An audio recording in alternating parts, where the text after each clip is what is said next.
We have a new model from Remet to check out, and this is the RTB BEE, and it has a unique feature on it. Now, I'm not saying this feature has never been done before, but it is pretty interesting nevertheless. Let's check out what that unique feature is in 1 second. We have an M390 blade, titanium handle, beautiful titanium pivot with this laser etching, and the detail is right here. So this is not a reversible pot clip. Typically you see this and you say, oh, this is just a reversible clip. And typically that'd be true. In this case, it is, let me shove it so I don't have to, a toothpick, a titanium toothpick, which I personally think this is awesome. I know it's not going to be for everybody, but let me explain why I like having this. One, it has a spring tension thing right there. So that's how it goes in and cranks in there. So one thing is I do use a toothpick a lot. That's one thing. But aside from just using a toothpick and having a toothpick ready, obviously you clean it extremely often with alcohol. But aside from that is you can use it to pick up food. You know, like say if there's something like a dish full of food, you don't want to put your fingers in there or something, you can just bam, grab it with your toothpick. Another thing is, and I wouldn't say to use it for all of these things, you know, unless if you're frequently cleaning it, but there's sometimes things you maybe not want to do with the tip of your knife that you might need a pick at. Right? And a little pick is something good to have. You know, you can pick at things, you can pick out something, you know, just a clean something. You know, there's just so many different ways you could use something like this. And it is very, very pokey, by the way. And being titanium means it's not going to rust, it's not going to corrode. It's going to be, you know, very durable and long lasting. So yeah, I think that's pretty cool. I definitely am not mad at that. We have TA hardware all the way around. I'd love to see that. Let me just make sure that's correct though.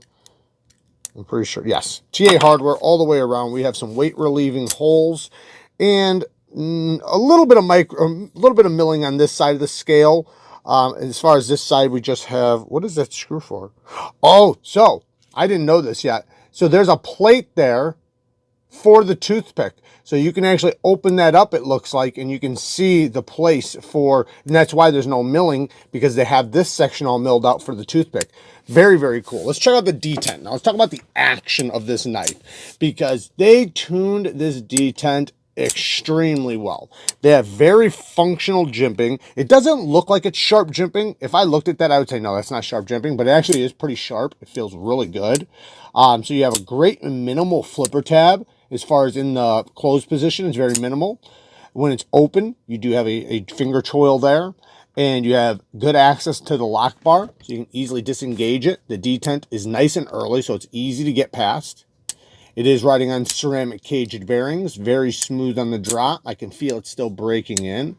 Thumb studs are my favorite type of thumb studs. I love the thumb studs that are like this, where they have these rings around the edges and they are sharp, because then it makes it to where when I pick it up and I put my finger on it, one, it has a nice large platform to, because I hate it when they're pokey and when they're, you know, like just irritating to use. I want a nice platform to kick off of, and I want it to have some grip to it so I'm not slipping off of the thumb stud. This is a perfect thumb stud by every metric. Not a large knife, I'll say that. It is a 3-finger knife if you hold back behind the flipper tab, but you always have that choke up spot, which makes it a full 4-finger grip knife. Pinch grips are going to be great. This, I guess it's a modified sheep's foot, but I would call it a drop foot. A little bit of drop point, a little bit of sheep's foot hybrid. So we have a drop foot hybrid blade shape that is going to be phenomenal at utility cuts. Be a good slicer. It's got good geometry. Blade stock is not too thick. Yeah, this is pretty cool for a little compact titanium folder. M390 steel. Now, from what I've seen, now I'm not saying this is true for everything, But from the little testing I've seen on Remet's heat treatment, they seem to be running their HRC decently, at a decent HRC. Now, does that mean the heat treat's good? No, that does not. We don't, and I'd have to test it in order to see that, because we always got to remember there's a difference between the heat treat, the quality of the heat treatment, and the HRC. You could have high HRC with a crappy heat treatment, or low HRC with a great heat treatment. So hopefully they're doing a good job with their heat treatment. The titanium clip seems like it has enough spring and enough ramp. Looks like it'll be a good clip. I typically would recommend putting these cutouts on the inside of the lock bar so that, you know, it doesn't mess with anything. These are not too bad though. This seems like they're close enough that your pants will probably just go right over the top. It feels pretty smooth. Yeah, very cool. Definitely not a bad knife at all. And very well done. And I do have to give Remet more credit, man. They are doing great work. They are a fairly new company, but being a new company, they are doing their best to stand out. They seem like, hit myself. They seem like they're continuing, how do I say this? I can't even put it into words.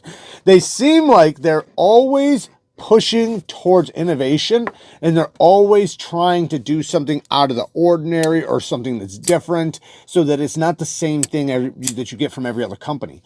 Seems like every single one of their knives, I believe, has a unique feature or is unique in its own way. And the thing is that I don't know if they're going to be able to do that forever or do that with every single model. But as far as right now goes, man, that seems like what they're pushing, what they're doing. Now, that doesn't mean they're not going to come out with just, you know, an average EDC knife at some point, but they are doing very unique, very interesting knives. And I love that. I love to see innovation in the knife community. You know, a lot of times we're always like, you know, everything's been done already. There's nothing you can do, you know, that's different.